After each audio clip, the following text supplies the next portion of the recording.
नहमदुहु व नसल्ली अला रसूलिहिल करीम। मुआशरे के सुधार और इस्लाह के लिए कुछ उन्वान मुंतखब किए जाते हैं।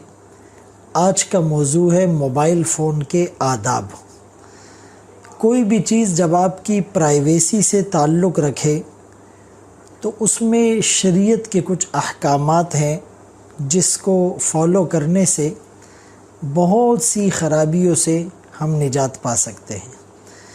सबसे बड़ा अदब मोबाइल का, ख़त व किताबत का, किसी के घर आने जाने का ये है कि बग़ैर इजाज़त के किसी के घर में दाखिल ना हो, बग़ैर इजाज़त के किसी के ख़त को पढ़कर न देखा जाए, बग़ैर इजाज़त के किसी के मैसेज और इनबॉक्स को चेक न किया जाए, बग़ैर इजाज़त के उसकी वीडियोस को या उसकी गैलरी में पिक्चर्स को न देखा जाए।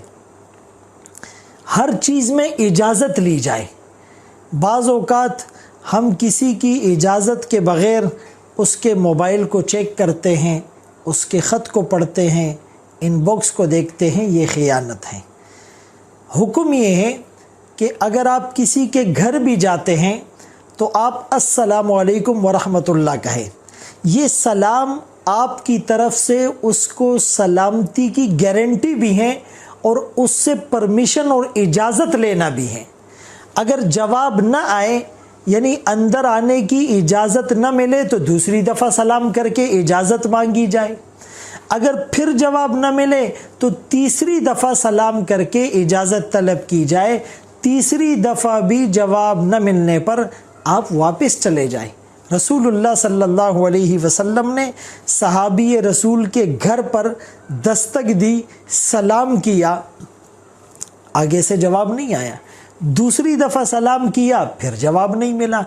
तीसरी दफ़ा सलाम किया, जवाब न मिलने पर जब आपने वापसी का इरादा किया, सहाबी रसूल घर से बाहर निकल आए और फरमाने लगे, आका मैं चाह रहा था कि बार बार आपकी तरफ से सलामती की दुआएं मुझे मिलती रहे, आपकी प्यारी आवाज़ मेरे कानों में रस घोलती रहे और मुझे चैन और सुकून मिलता रहे।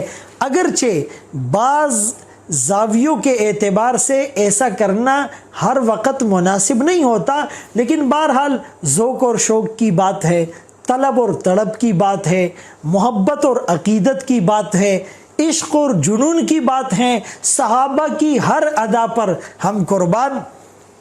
तो मालूम ये हुआ कि 3 दफ़ा इजाज़त न मिलने पर आप वापसी कर लें। इसी तरह इसी फॉर्मूले को आप अप्लाई करें।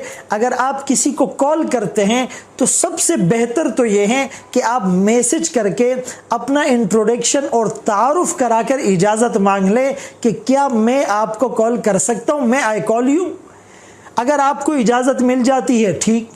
अगर आप डायरेक्ट भी किसी को कॉल करते हैं और 1-2 दफ़ा कॉल करने पर रिप्लाई नहीं आता या कॉल रिसीव नहीं होती तो आपको बार बार कॉल नहीं करनी चाहिए। मे बी वो नमाज में हो, मे बी वो बैतुल खला में हो, मे बी वो किसी ज़रूरी मीटिंग में हो, मे बी वो आराम कर रहा हो, वो किसी इवेंट के अंदर एंगेज और मसरूफ़ हो। तो आपके बार बार कॉल करने से वो डिस्टर्ब होगा, उसको तकलीफ़ होगी। और अल मुस्लिम मन सलिमल मुस्लिमून मिन लिसानिही व यदी, उसमें ये चीज़ भी आती है कि हमारी ज़बान, हाथ से, मैसेज से, ख़त व किताबत से, हमारे कॉल से, हमारे कॉल करने से कोई डिस्टर्ब ना हो। तो इन उसूलों को मद्देनज़र रखा जाए और मलहूज़े नज़र रखा जाए और आप किसी का नंबर उसकी इजाज़त के बग़ैर आगे फॉरवर्ड ना करें, किसी के मैसेज को उसकी इजाज़त के बग़ैर आगे फॉरवर्ड ना करें।